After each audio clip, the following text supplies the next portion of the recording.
Hey Minimizers, you're getting ready to watch some footage from one of the Minimalist live events. If you'd like to see us on the road, head on over to theminimalists.com to find a city near you. Or you can watch recordings of all of our live events over at patreon.com/theminimalists. Enjoy.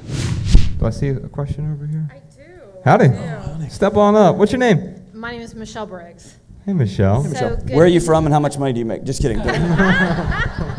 That's a Dave Ramsey joke.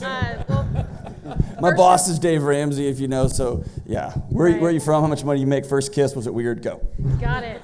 So first and foremost, I want to acknowledge you gentlemen for who you are for us in this world. So thank you for what you're doing. Thank you so much. Truly. Michelle, that is why we do it. Honestly, like if it was just you who said that, Yeah. I would be like, wow, like we're really affecting Michelle's life. But that's why Josh and I keep doing this. So thank you so much for that. No worries. And that's why I'm here tonight, because I truly believe that is who you are. So for me, I think I'm a closet minimalist. And it's kind of funny because I've done the 30-day challenge. I've done those things. I've had the conversations. And it's so much more than just removing things. Hence the conversation and the gentleman that we have this evening. What do you do with those people, the individuals in your life that you want to share this with? Where do you start them because I love the conversation of discovering and having the moment that you can look inside yourself and say, who am I being? Right. Why am I acting this way? Let's take a step back and see, who am I right now? Can I ask you a question? Sure. Why do you feel compelled to convince them that minimalism is useful? It's not convincing, it's sharing an opportunity to live a different way. Okay. And a different mindset, not a different mindset, but a different point of view. What compels you to do that? Because I think there's the simplicity behind it, and Yeah. it's emptying the noise in your brain. It's like, just stop for a second and quit.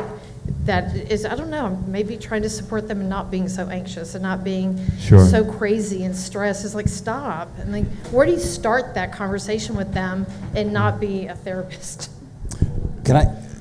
So one of the most common questions I get, this is y'all's show, but I'm just kidding. One of the most common questions I get from parents. No, let me back up, I'll say this. So I was doing a practicum. So I went back to grad school as an old person. And so I had to do an internship again. I was the dean of students of the Texas Tech Law School, back in school again, and I had to do an internship with a psychologist that was like 10 or 15 years younger than me. And he was a savant, and we were working with extreme, you couldn't even wrap your head around abused children, okay? And so we were going through this one summer was when I was doing this. And I also had a young son.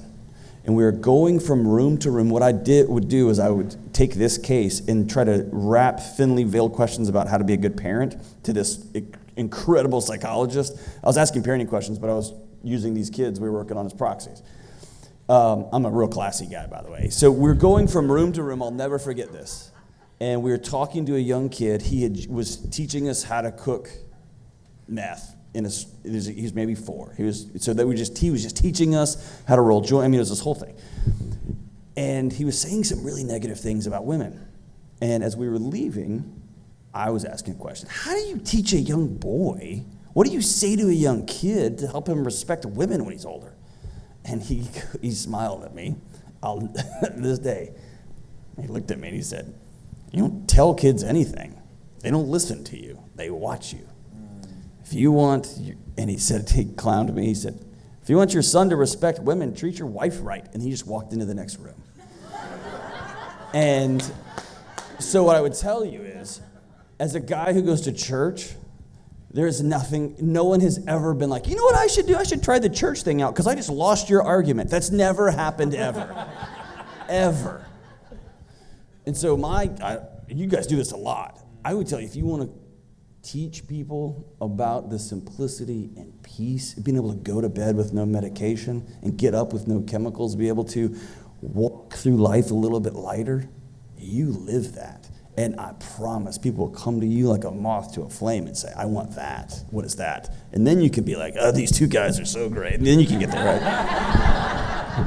No, well, you know what's interesting is that is how I stumbled across minimalism. So Josh, I started noticing like how happy he was, how much freer he was. I'll never forget like when we were in the corporate world, you know, we're working 60, 70, sometimes 80 hours a week. And he told me this story about how our boss called him. And it was like, I don't know, 6 o'clock on Christmas Eve. And he kept calling and calling. Josh is telling me a story. He's like, hey, he keeps calling me and calling me and calling me. And finally I answered up and I'm like, hey man, can I help you? And he's like, yeah, I need to know where your numbers are at. How are your retail stores doing right now? And he was like, hey man, I don't know. And he was like, what do you mean you don't know? He's like, you know, you're the regional manager, blah, blah, blah, blah, blah. And Josh, he just is like, hey, I think what you're asking right now is an unreasonable expectation.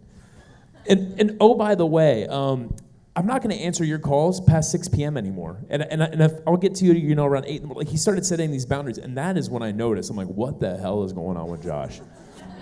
Like, something has changed in him. And that's when I sat him down and I asked him, I'm like, dude, why the hell are you so happy? And that's when he told me about this thing called minimalism. And as I went through my process of simplifying in the packing party, has anyone not heard of the packing party story? Okay, awesome. So don't have to spend 10 minutes telling that story. Amazing. So I went through that packing party story, and I thought to myself, I'm like, oh, wow, like there might be some people who find value in this story, who find value in our story. So that's when Josh and I did what any two 30-year-old dudes would do. We started a blog. And what happens is that when you add value to someone's life, they want to share, you know, your message, your story with other people, and that is how Josh and I have come the way we are. And that's where you're at right now. You're finding value in it, and you want to share this message with your friends and family. And I totally agree with what Deloney is saying here. Is yes, live it, and people will come to you.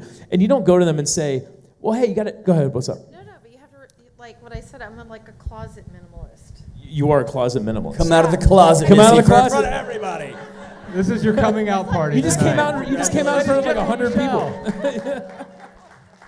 me here. No one knows me here. And Yeah. the way you said it was, like, you said it, I've got an opportunity for them. If in another context, I would have thought you had like Amway or Tupperware in your trunk, right? Do you have any instead of a Amway? way So of being? all I want to know is like, all right, tell me a podcast, give me a few numbers, and I'm gonna go look, get on there, listen to these podcasts, and call me what you think. So, but that's actually a really good recommendation for someone who is stressed out.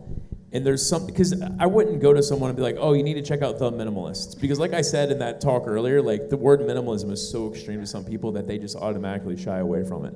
So I would pick one of the other isms. And I would recommend to them something that has added value to your life, whether it's a blog post that Leo Babauta wrote, or whether it's a podcast that Josh and I wrote, whatever it is, like you can share something. Or maybe it's, the minimalism documentary, whatever it is. When you see someone stressed out, and they're maybe looking to you for an answer, then you can recommend, just a tiny little like, hey, I watched this document. I used to feel how you feel right now. And I checked out this one article, and it really helped me put things into a different perspective. It might help you put things into a different perspective. But for the love of God, don't call yourself the minimalist, because you find out real quickly who your friends are, I'll tell you that. Hey, and can I just say, we just met just like a minute ago. Yeah. Thank you for trying to put joy into the world. We need more of that. What Amen. a great heart. I'm grateful for you. Thank you. Yeah. It's We awesome. appreciate Thanks, you. Michelle. Thank you. Did you enjoy this video? If so, you can listen to full episodes of the Minimalists private podcast, available exclusively on Patreon. Visit patreon.com/theminimalists today. Your support keeps our podcast and YouTube channel 100% advertisement free.